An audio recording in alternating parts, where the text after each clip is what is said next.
وحويان waxaan malaynayaa intaynan meesha joogta iyo intayna dhageysanaysaa umalayn maayo inay jirto cid doonaysa in wadanku kala go'o haddii jirto bal hala ii sheego aniga maanta oo gobol loo kala go'o ama waqooyi koonfur loo kala go'o haddii markaa taasi qalbigeenna ay ku jirto in isku raacsannahay waxaan doonayaa inaan inii akhriyo dastuurka qura ee Soomaali iyadoo xora oo la khasbeen ay u codaysay waxa ku qornaa midnimada macnaheedu wuxuu yahay haddii taa la jabiyo maxkamad haddii la isla tago waa la inaga garhani doonaa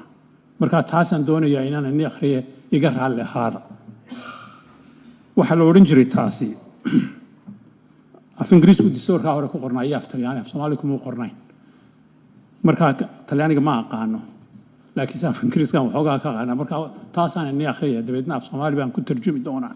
macnaheegana in la dhuuxaa muhiima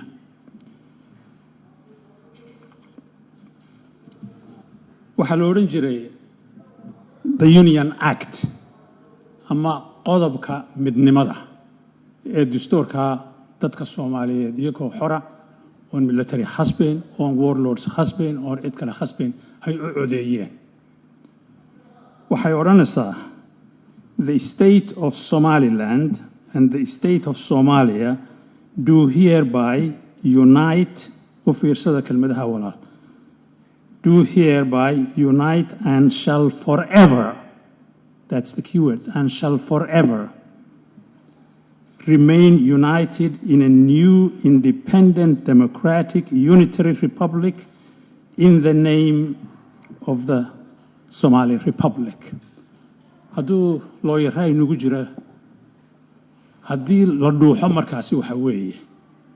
haddii taa laga baxo waxaynu ka baxnay heshiiskii la galay ay dadku u codeeyeen ee Jamhuuriyadda Soomaaliya abuuray ayaynu ka baxnay weeyaan waxay fasaxaysaa in markaasi gobol kastaba iyo cid walba dib loola xaajoodo ayay fasaxaysaa haddii la isla tago maxkamad markaasi ama heeg ha noqoto ama meel kale ha noqotee garma helano kuweena doonaya midnimada iyo walaaltinimada Soomaaliyeed inay waarto iyo istulaansho garma helano Soomaaliya garan